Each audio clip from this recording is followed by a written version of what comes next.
기도해 주시기를 바랍니다. 오늘 말씀의 제목은 한번 따라하겠습니다. 소명받은 자의 삶, 소명받은 자의 삶이라고 하는 말씀으로 함께 은혜를 나누고자 합니다. 누군가가 우리를 불렀다면은 부른 데에는 분명히 이유가 있습니다.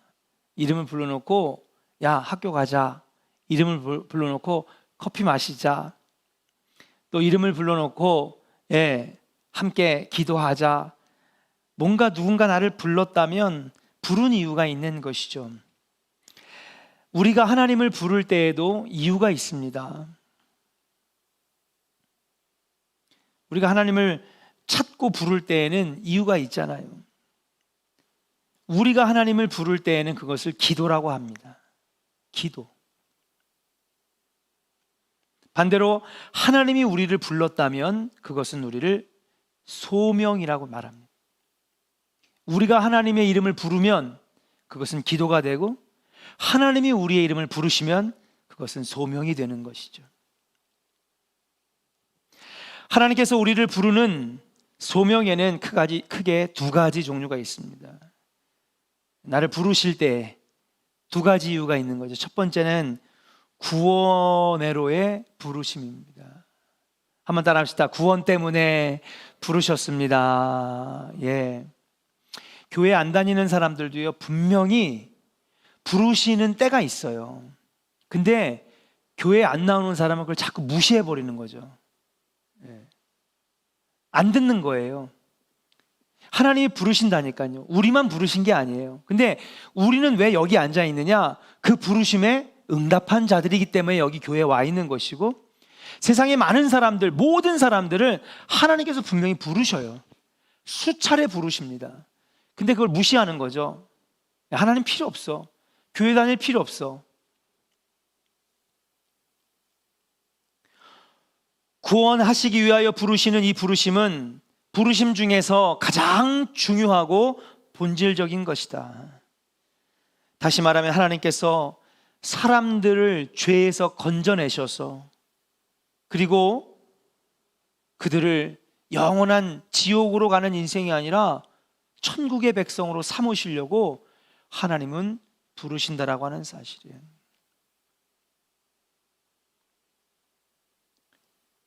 맨 처음 인간이 범죄하였을 때 하나님께서 하신 것이 뭔지 아십니까? 부르신 거예요. 인간이 제일 먼저 범죄한 게 무엇입니까? 선악과를 따먹었죠. 그때 눈이 밝아지면서 하나님처럼 되기는커녕 뭐예요? 수치와 부끄러움과 두려움을 알게 됐어요. 벌거벗은 게 부끄러웠습니다.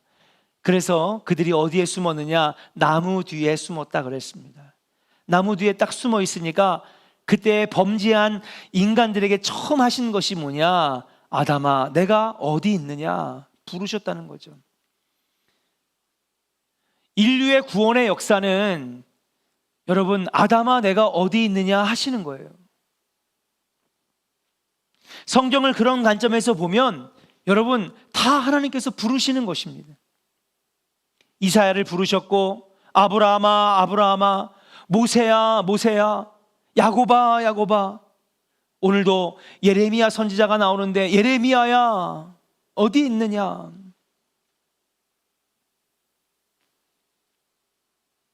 지금도 하나님께서는 이 부르심을 지금 21세기 현대를 살아가는 지금도 많은 사람들에게 하고 계시다는 거죠.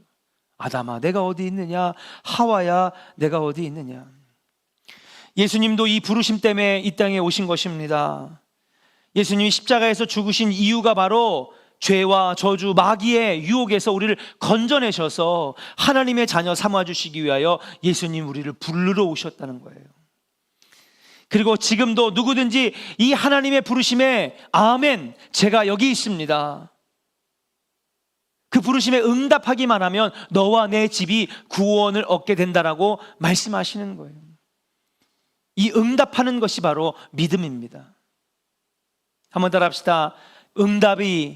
응답하는 것이 곧 믿음입니다. 할렐루야. 네. 응답을 했다라고 하는 것은 무엇입니까? 그분의 존재를 인정했다는 것이죠. 근데 세상에 많은 사람들은요, 믿음이 없어요. 응답하지 않기 때문입니다.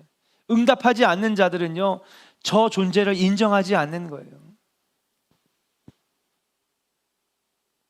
아버지에게 너무 반항이 많고, 엄마에게 너무 실망한 자녀가 드라마 속에 나옵니다. 아빠랑 엄마가 자녀를 그렇게 부르는데 한 번도 거들떠보지 않는 거예요. 왜 그럴까요? 당신은 내 아빠 아니야. 당신은 내 엄마가 아니야. 한 번도. 심지어는 네, 예, 응 이런 대답도 안 하더라고요. 뭡니까? 인정을 안 하는 거예요. 세상 사람들은요, 하나님을 인정하지 않는 거예요. 믿음이 없기 때문에 하나님의 부르심에 응답하지 않는 것이고, 그러나 이 부르심에 응답하면 여러분, 우리는 죄 사함을 받고 하나님의 자녀가 되며 구원의 백성이 되는 것인 줄로 믿습니다.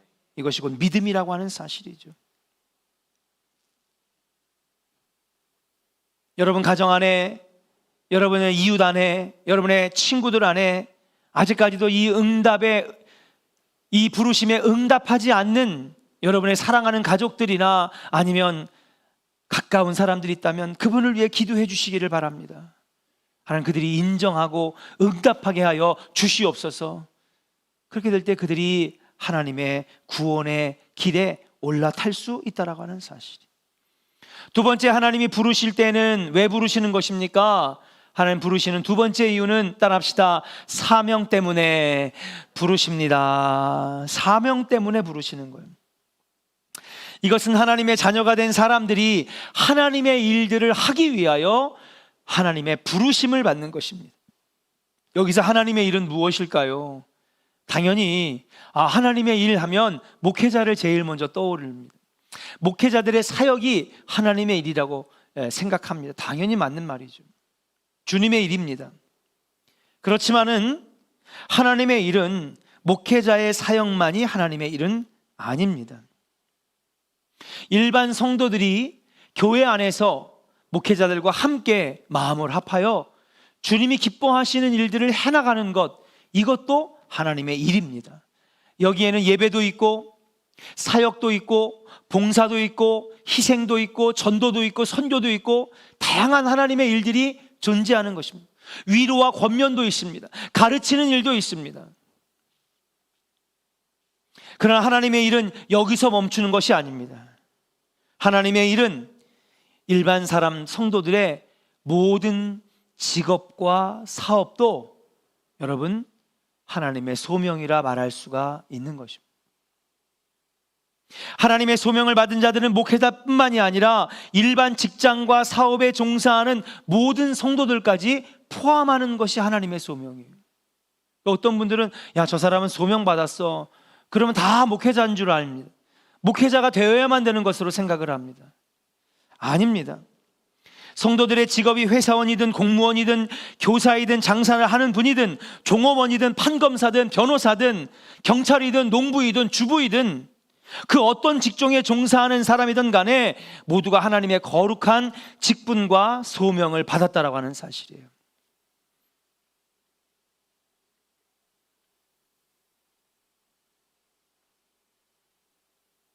이와 같이 그리스도인의 삶은 모두가 다 소명받은 삶인 줄로 믿습니다. 소명 없는 삶이란 없어요. 세상 사람들은 이것을 뭐라고 하느냐, 직업의식이라고 하지만 소명은 직업의식과 완전히 다릅니다. 내가 교사가 됐어도 하나님이 나를 교사가 되게 하셨어. 어린 학생들을 가르치면서 복음을 전하라고 교사로 인도하셨어. 이게 소명인 거지.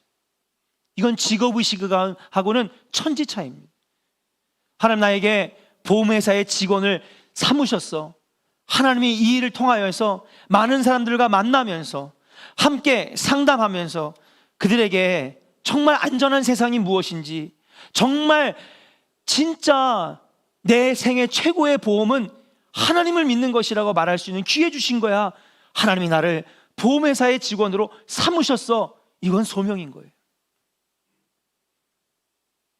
나를 판사로 세우시고 검사로 세우신 것은 하나님이 세우셨어.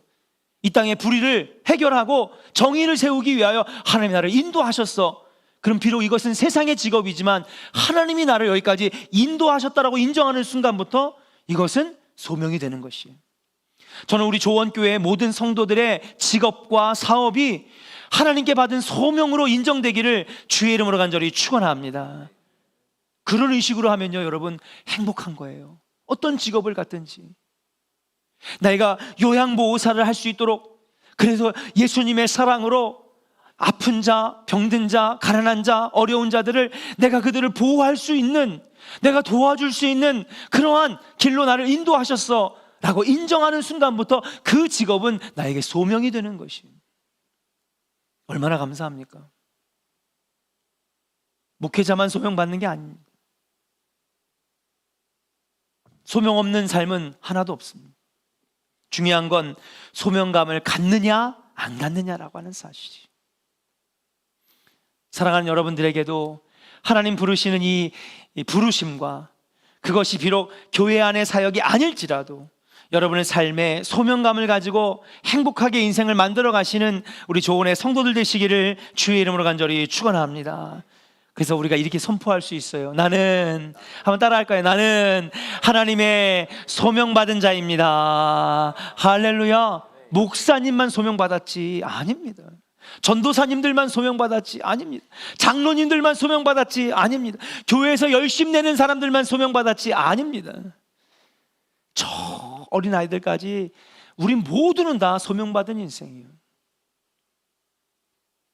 그렇다면 하나님의 소명을 받은 그리스도인들은 어떤 자세로 살아가야 합니까? 오늘 세 가지 말씀드리면서 함께 소명받은 나의 인생을 한번 돌아보고, 오늘 이 세 가지 예레미야에게 주님께서 말씀하셨던 이 소명받은 자, 부르심을 받은 자의 삶을 우리도 살아갈 수 있기를 주의 이름으로 축복합니다. 첫 번째, 한번 따라합시다. 택함을 받았다는 의식을 가져야 합니다. 예, 택함을 받았다는 의식을 가져야 한다. 본문의 5절 말씀을 같이 한번 읽어보도록 하겠습니다. 같이 한번 읽어볼까요? 시작. 내가 너를 모태에 짓기 전에 너를 알았고 내가 배에서 나오기 전에 너를 성별하였고 너를 여러 나라의 선지자로 세웠노라 하시기로. 할렐루야. 아멘. 한마디로 예레미야 선지자가 이 세상에 나오기도 전에 하나님은 이미 아셨다는 것입니다. 그리고 예레미야가 뱃속에서 나오기 전부터 예레미야를 이미 구별하셨어요. 그리고 선지자로 삼으시고 여러 나라의 선지자로 보내시기로 이미 하나님께서는 계획을 세워놓으셨다는 거죠. 내가 왜 태어났을까? 여러분, 그런 의문과 고민을 갖는 청년들이 굉장히 많더라고요. 나 뭐하러 태어났지 이 땅에? 아닙니다. 이 땅에 살고 있는 77억의 인구 모두, 현재 생명을 가지고 있는 모든 이 생명체는 하나님의 철저하고 원대한 계획과 섭리 속에 이 땅에 태어난 거예요. 그리고 하나님께서는요, 그 인생들에게 계획해 놓으신 여러분 계획과 섭리가 있다라고 하는 거예요. 예레미야는 하나님의 종인 선지자로 사용하시기로 이미 뱃속에서 태어나기 전부터, 아니 창세 전부터 주님이 계획해 놓으셨다는 것이죠.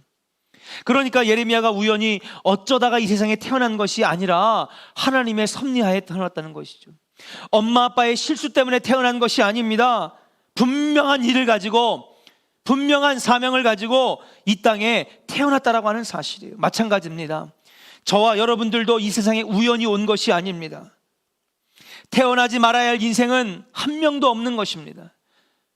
중요한 것은 태어난 다음에 우리가 그 부르심에 응답했느냐 안 했느냐, 부르셨을 때에 소명의식을 갖고 살아가느냐 안 갖고 살아가느냐의 특징인 거죠.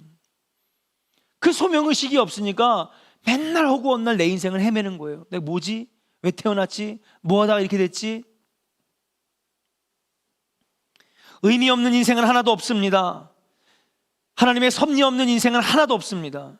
심지어는 저 들풀에 피는 잡초도 하나님의 계획과 섭리의 안에 태어나는 것입니다. 하물며 하나님의 형상을 가지고 태어난 우리 인간들은 하나님의 철저한 계획과 원대한 계획 속, 섭리 속에서 태어나는 것이에요. 문제는 뭐냐 하면 우리 안에 있는 죄가, 마귀 사탄의 유혹이, 세상의 더러운 것들이 우리를 오염시키면서 우리에게 소명의식과 사명을 뺏어가기 때문에 우리가 방향을 잃어버리는 것이죠. 하나님을 믿는 성도들은 자신이 전능하신 하나님으로부터 선택받은 존재라고 하는 사실을 분명히 알아야 됩니다. 아멘입니까? 분명히 아시기를 주의 이름으로 축복합니다. 옆 사람에게 축복합니다. 당신은 선택받은 자입니다. 할렐루야. 여러분, 이러한 소명의식을 갖기 위해서는, 하나님이 나를 부르셨다라고 하는 것, 택하셨다라고 하는 것을 위해서는 뭐냐? 나는 하나님께서 이미 창세전부터 택해 놓으신 존재라고 하는 것을 인정할 줄 알아야 돼요. 아니, 날마다 인정하면서 살아야 돼요. 그러면 그 생활이 얼마나 바르고 정직하고 하나님 보시기에 기쁜 인생이 될까요? 또 우리는 소명의식, 소명받은 자의 삶, 택함받은 인생이 되기 위해서는 천지 만물, 우주 만물이 생겨나기 전부터 하나님께서 나라는 존재를 이미 계획해 놓으셨다는 거예요.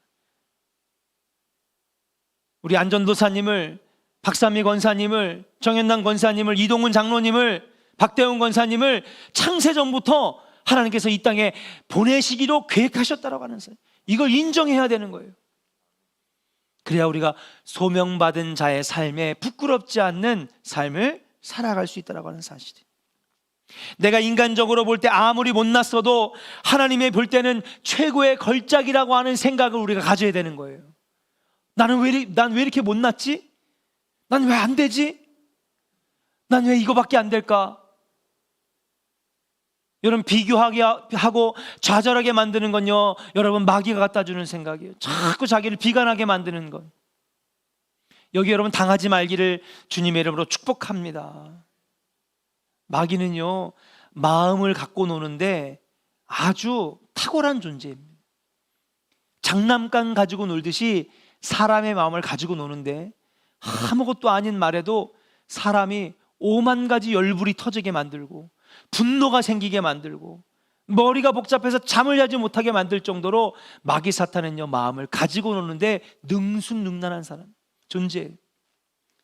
우리가 지지 말아야 됩니다.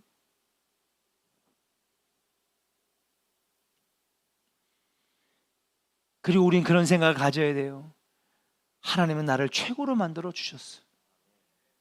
하나님은 나를 최고의 걸작품으로 이 땅에 보내셨어. 빚다가 어떻게 잘못되어서 에이 모르겠다 휙 던져버렸는데 이 땅에 훅 떨어진 게 아니에요. 그런 인생은 하나도 없습니다. 이 세상 모든 사람들은 장점이 있으면 단점이 있고 단점이 있으면 다 장점이 있는 거예요. 하나님 주신 놀라운 달란트를 발견해서 하나님 원하시는 인생을 살아가는 것, 이것이 바로 우리가 해야 하는 거예요. 그래서 여러분, 우리에게는 또 다른 하나의 생각이 필요합니다. 첫 번째는 뭐냐? 아까도 얘기했던 건 첫 번째는 뭐냐? 나는 하나님께서 태초부터 택하신 존재다. 아멘입니까? 우주 만물이 생기기도 전부터 하나님 나의 존재를 섭리와 계획 가운데 보내시기로 작정하셨다는 거예요. 또 우리는 어떻게 생각해야 됩니까? 하나님은 나를 최고의 걸작품으로 나를 만드시고 보내셨다라고 하는 것이 인정하는 것입니다. 그럼 마지막, 우리가 분명히 가져야 될 생각은 뭐냐? 따라합시다. 하나님은 완전하시고 완벽하신 분, 실수가 없으신 분. 아멘입니까? 실수가 없으신 분인데 여러분들을 실수로 만들어서 보냈겠습니까? 하나님께서 여러분들을 창조하셨잖아요. 아멘입니까? 예, 여러분이 믿으신 거잖아요. 인정하는 거잖아요. 신앙의 출발, 하나님 나를 창조하셨다는 것입니다. 그러면 그 완벽하신 하나님이 나를 창조하실 때 실수로 만드셨을까요? 아닙니다. 완벽하시고 완전하신 분께서 여러분들을 완전하게 창조하신 거예요. 오류가 없으신 분입니다. 실수가 없으신 분입니다. 그분께서 우리의 인생을 미리 계획하시고 섭리 가운데 보내셨다라고 하는 사실, 여러분, 이 의식이 먼저 우리 안에 충만하게 있을 때에 우리는 주님의 부르심에 합당한 삶 살 수 있고 소명받은 자의 삶을 살아낼 수 있고 맡기신 사명을 감당하는 삶을 살아갈 수 있게 되는 줄로 믿고, 먼저 이 의식이 여러분 안에 자리 잡히고 이 믿음이 여러분 안에 자리 잡히기를 주의 이름으로 간절히 축원합니다. 두 번째로, 소명받은 자는 어떻게 살아야 합니까? 두 번째로 따라합시다. 아이라 말하지 말아야 합니다. 아이라 말하지 말아야 합니다. 7절을 같이 읽어보겠습니다. 7절 읽어보겠습니다. 시작. 여호와께서 내게 이르시되 너는 아이라 말하지 말고 내가 너를 누구에게 보내든지 너는 가며 내가 내게 무엇을 명령하든지 너는 말할지니라. 할렐루야. 아멘. 그 예수님께서, 하나님께서 예레미야를 부르시니까 예레미야가 뭐라고 응답을 했냐 하면, 저는 아이라 말할 줄을 모릅니다. 모세도 불렀을 때 하나님께 거절하잖아요. 예레미야도 오늘 보니까 하나님 부르시니까 거절을 해요. 그 거절의 이유가 뭐냐 하면 나는 아이라 그런 겁니다. 아이. 이게 무슨 뜻일까요? 그렇죠. 나는 아이처럼 무능하고 지식도 모자라고 소심하고 무섭고 떨려서 도저히 하나님의 말씀을 증거할 수 없습니다. 하나님 맡기신 일을 감당할 수 없습니다. 지금 성인의 아주 능력이 많고 학식이 많아도 주님의 일을 감당할까 말까인데, 그런데 저는 아이처럼 아무것도 못하는 무능한 존재입니다. 그러니 나를 시키지 말고 다른 분을 시키십시오 라고 하는 거예요. 그러니까 하나님께서 뭐라고 하느냐, 너는 아이라 말하지 말아라.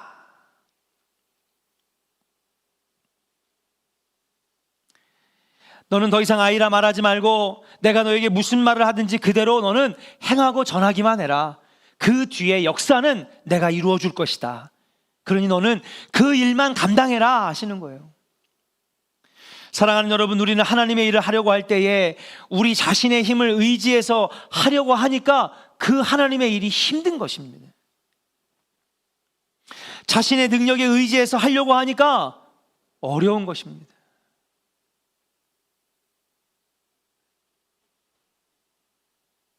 지난 몇 주 동안에 저의 사역을 많이 돌아봤습니다. 끊임없이 하나님 앞에 기도했어요.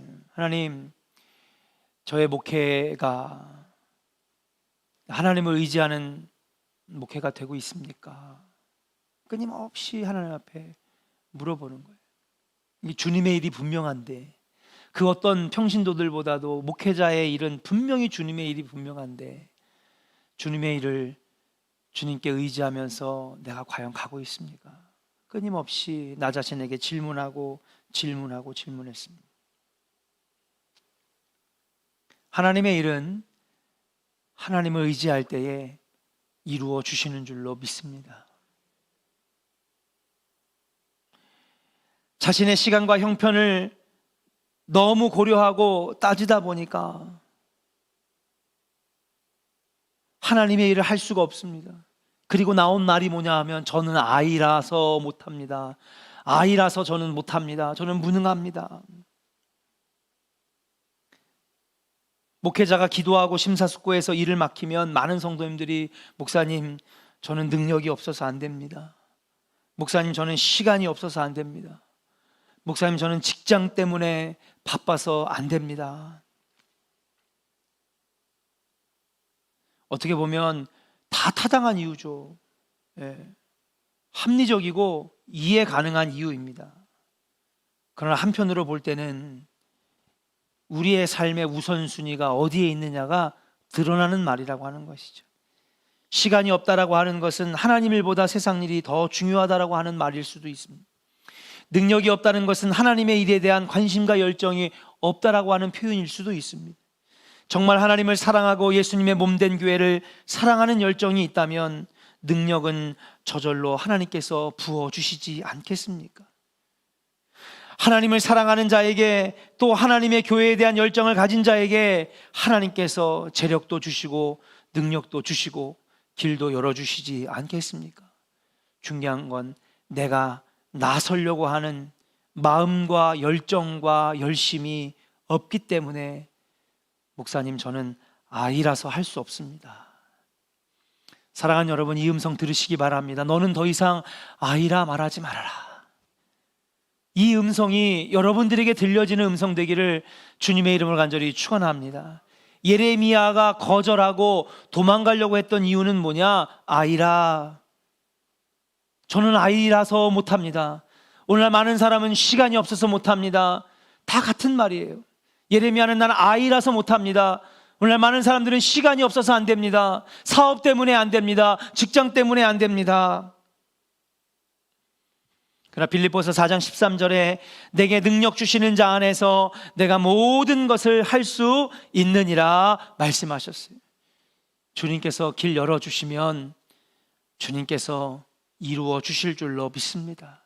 이것은 주님의 일뿐만 아니라 사업도 열어주시고 직장의 문도 열어주시고 주님께서 여러분들의 가정에 여러 가지 해결해야 될 문제도 반드시 하나님께서 이루어 주실 줄로 믿습니다. 주님의 일 하겠다고 하시면, 그러면 주님께서 할 수 있는 힘을 주신다라고 하는 것이죠. 내 힘이 아닌 하나님으로부터 오는 힘, 성령의 기름 부어 내려오는 힘, 다이너마이트와 같은 폭발적인 힘이 우리 안에 주어지게 되면서 여러분, 예레미야처럼, 이사야처럼, 엘리야처럼, 모세처럼, 다윗처럼 주님의 일들을 감당할 수 있는 하나님의 백성들이 될 수 있을 줄로 믿습니다. 더 이상 아이라 말하지 말고, 시간이 없다 말하지 말고, 여러분 주님 부르실 때에 주님 일들 감당하면서 여러분 소명의 삶을 살아가는 우리 주님의 귀한 백성들 되시기를 주님의 이름으로 간절히 축원합니다. 우리 옆 사람에게 축복합니다. 하나님 손에 붙잡혀 의지하며 승리합시다. 할렐루야. 그러면요 소명의 삶을 살 수가 있는 것입니다. 마지막입니다. 따라합시다. 들은 대로 말하고 전해야 합니다. 구절을 같이 한번 읽어볼까요? 소명받은 자의 삶은요 들은 대로 말하고 들은 대로 전하는 것입니다. 같이 읽겠습니다. 시작. 여호와께서 그의 손을 내밀어 내 입에 대시며 여호와께서 내게 이르시되 보라 내가 내 말을 내 입에 두었노라. 할렐루야. 내 말을 너의 입에 두었노라 라고 하시는 거예요. 이게 무슨 말이냐, 이 말은 내 말을 들은 대로 전하라는 말입니다. 내 말을 너희 입에다 그대로 담았으니까 너는 그냥 열기만 하면 그 내가 너희 입 안에 넣어준 그 말이 그대로 나간다는 거예요. 마치 녹음 테이프처럼, 그죠? 녹음을 딱 한 다음에 그 다음에 다 녹음한 다음에 그걸 그냥 플레이 버튼을 딱 누르면 그대로 스피커에서 나가는 녹음기처럼, 녹음 테이프처럼 하나님께서 내 입에다가 그대로 하나님이 원하시는 말씀을 넣어줬으니까 너는 벌리기만 하면 그대로 하나님 말씀 나간다는 거예요. 이게 무슨 말이냐, 가감하지 말고 더하지도 말고 빼지도 말고 하나님 말씀 그대로 전하라고 하는 것입니다. 그런데 하나님의 말씀을 그대로 해석하고 전해야 하는데 여러분 하나님의 말씀에 막 가감하는 겁니다. 더하기도 하고 빼하기도 하고 이상한 자기의 생각을 집어넣기도 하고, 그래서 이상한 복음이 되어 전하게 하는 세상의 사람들이 얼마나 많은지 모릅니다. 그것을 우리는 이단이라고 부르는 것입니다. 그리고 혹시나 이단에 속하지 않는다 할지라도 우리가 우리 마음대로 하나님의 말씀을 우리 마음대로 해석해서 사람들에게 증거할 때 우리는 잘못 전하는 거예요. 예레미야는 너는 네가 그것을 뭐 어떻게 할 필요가 없어. 그대로 내가 한 말을 그대로 가서 이 나라 저 나라 북이스라엘과 남유다와 주변에 있는 모든 열국들에게 너는 그대로 전하기만 하면 돼. 그러면 역사는 하나님이 할 테니까, 이루시는 건 하나님이 할 테니까 너는 그대로 전하라는 거예요. 소명받은 자는요 여러분 그대로 전하는 자입니다. 예. 하나님은요 완전하신 분이기 때문에 잘못된 명령을 내리실 수가 없어요. 하나님의 명령을, 하나님 말씀을, 하나님이 원하시는 메시지를 우리는 그냥 그대로 전하면 여러분 완벽하게 이루어지는데, 거기에다가 여러분 내 생각을 갖다가 막 집어넣고 내가 원하는 목표를 이루기 위해서 이것을 막 틀어낼 때에 여러분 그것은 복음이 아니라 사람의 생각이 될 수밖에 없다라고 하는 사실이에요. 그래서 먼저 목회자는 바르게 성경을 보고 하나님의 말씀을 그대로 전할 수 있는 여러분 통찰력이 필요한 거예요. 자기 멋대로 자기의 목회의 방향을 그렇게 틀어 맞추기 위하여 복음을 마음대로 해석하는 사람들도 있습니다. 또한 성도들은 건강한 교회에서 건강한 목사님을 통해서 바로 성경의 교육을 받아야 하는 거예요. 그래야 무엇이 옳고 그른지를 잘 알 수가 있게 되는 것입니다. 여러분, 그래서 성경을 혼자 공부하는 건 위험한 거예요. 권위 있는 곳에서, 분명하고 바른 성경을 가르치는 곳에서 성경을 배워야 될 줄로 믿습니다. 반드시 바른 지도를 받을 때에 여러분 우리가 바른 복음을 전할 수가 있는 거예요. 소명받은 자의 삶은 어떤 삶입니까? 여러분, 내 맘대로 해석하는 삶이 아니라 하나님의 말씀을 그대로 전하는 것. 예수 믿으세요. 예. 그러면 여러분과 여러분들의 집이 구원을 받습니다. 지옥 가는 인생이 아니라 천국 갑니다. 어떻게 복음은요 단순한 겁니다. 저는 오늘 부름받은 자, 소명받은 자의 삶을 세 가지로 함께 나눠보면서 함께 여러분과 결단하려고 합니다. 많은 분들이 착각하고 오해하는 것이 나는 소명받은 자는 아니야. 교회는 다니고 구원받은 자이지만 나는 소명의 인생은 아니야. 하나님 나를 부르시진 않았어. 하나님이 시키려고 나를 부르신 인생은 아니야. 나는 아니야 라고 많은 사람들이 오해하면서 삽니다. 그러나 일반 직장을 다니는 사람들도, 학생들도 저 어린아이까지 소명 없는 삶은 없습니다. 한번 따라할까요? 소명 없는 삶은 없습니다. 믿으시면 아멘 하시길 바랍니다. 왜요? 하나님께서 이미 태초부터, 아니 창세전부터 여러분들을 향한 모든 계획과 여러분들의 사명을 다 계획해 놓으시고 섭리 가운데 바로 2021년 이 땅에 여러분들을 보내셨기 때문입니다. 그 의식이 분명히 있고 소명의식을 가지고 하나님 기뻐하시는 일, 나는 할 수 없지만 하나님 아니면 내가 할 수 있습니다. 하나님 안에서는, 성령 안에서는, 주님 안에서는, 말씀 안에서는 내가 할 수 있습니다. 그러한 믿음 가지고, 그리고 주님이 원하시는 것 그대로 행하기만 하면 여러분 놀라운 여러분들의 삶에 열매가 맺어지게 될 줄로 믿고, 기적을 경험하는 삶, 창조하는 삶, 하나님의 열매를 맺어가는 우리 소명받은 조언의 성도들 다 되시기를 주의 이름으로 간절히 축원합니다. 우리 이 시간에 부르신 곳에서 함께 같이 찬양한 다음에, 하나님, 주님 나를 부르셨습니다.